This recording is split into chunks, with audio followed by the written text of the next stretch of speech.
Bago tayo magpatuloy sa video ko ngayon ay shoutout muna sa apat nating kababayan. Unahin ko to si Bisayang Gala.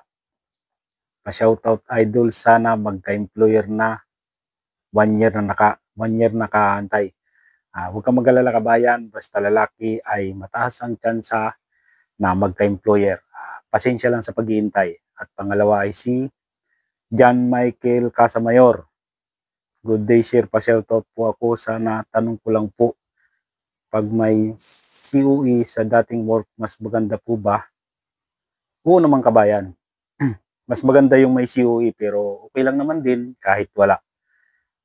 Makapag-enroll na sa Korean language. Nag-iipon pa kasi ng pangbayad. Tungkol sa pangbayad sa enrollment sa mga Korean language center ay kayang-kaya naman niyang pag-ipunan o kaya pwede rin namang ipangutang.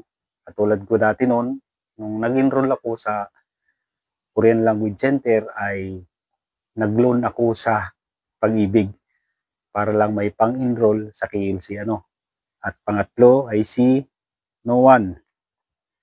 Pa-shoutout po Kuya Pinong. Sobrang helpful talaga mga video nyo po. Suking-suki na ako sa shoutout. Take care always. Salamat kabayan sa suporta. Pangapat ay si Jefferson Bakaling. Salamat sa inspirasyon idol. Waiting na lang sa approval para malagay sa roster.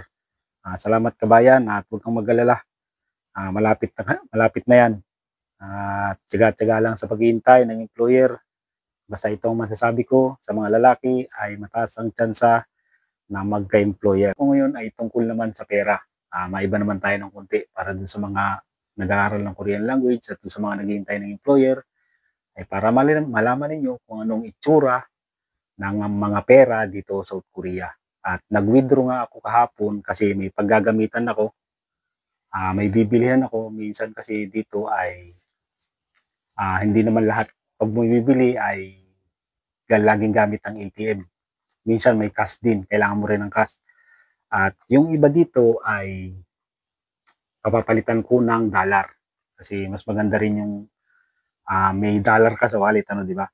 At ito nga, papakita ko sa inyo. Ito yung sinweldo ko.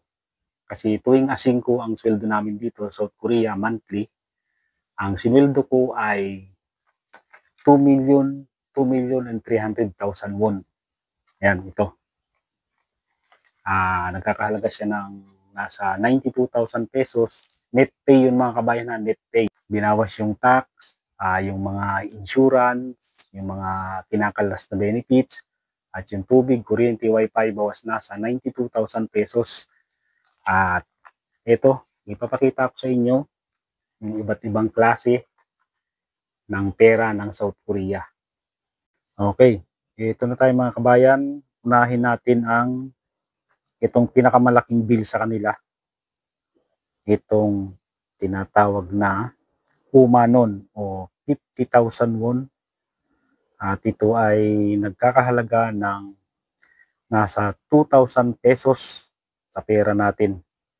Ito yung pinakamalaking nila dito, halaga ng papel na pera dito sa South Korea. Ang tawag dito ay 50,000 won, Umanon. Yan. At dito mga kabayan ay iba-iba yung size ng papel na pera dito. Paliit.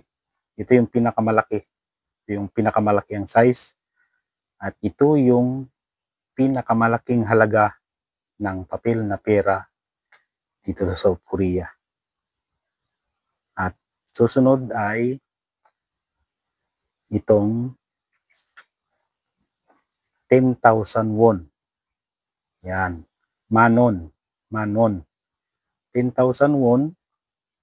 Ito ay nagkakahalaga ng 400 pesos sa pera natin. 10,000 won or manon. Yan. At pangatlo ay,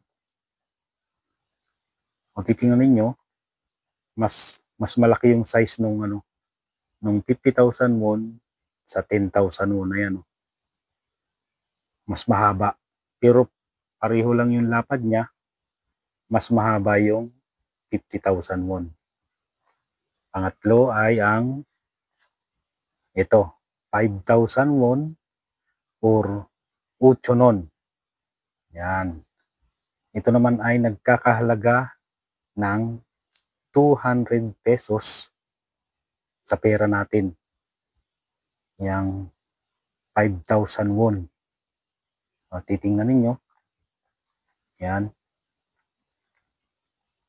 O. Paliit siya, paliit. Pareho ang lapad. Tingnan nyo. Yan, paliit siya. O. Yan ang iba-ibang size ng papel na pera dito sa South Korea. Hindi katulad sa Pilipinas na pareho-pareho ang lapad at pareho-pareho ang haba. Pang-apat ay ang ito, 1,000 won or chunon. Yan, chunon. Ito yung pinakamaliit na size at pinakamaliit na halaga ng pera ng South Korea, ang chunon. Ito ay nagkakahalaga ng 40 pesos sa pera natin. Itong 1,000 won, 40 pesos ang halaga sa peso. Yan. Tingnan nyo dito. Pantayin natin dito. Yan. Makikita ninyo. Pantay siya dito. Makikita ninyo yan. Paliit siya. Yan. Mas pinakamaliit yung 1,000 won na pera ng South Korea pagdating sa papel. Ang susunod natin ay yung coins. Ito mga kabayan, yung coins. Nakikita ninyo dito. Ito yung yan. 500 won. Ubegon. Yan, tinatawag na ubegon. 500 won. Yan. Tapos ang sumunod ay ang yan, 100 won o begon. 100 won, tawag dyan ay begon. Yan.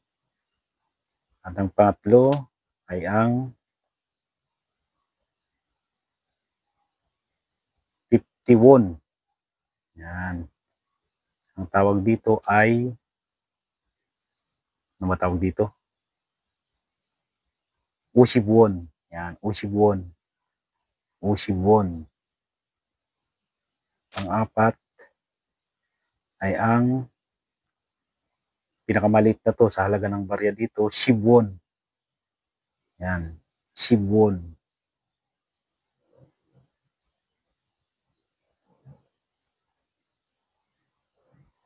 Ito, yan na.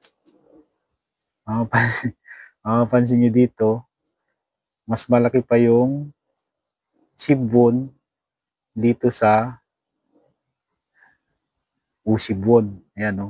Mas malaki yung Shibwon sa Usibwon. Yan, 4 na klase din ang barya ng South Korea. Yan. 4 na klase.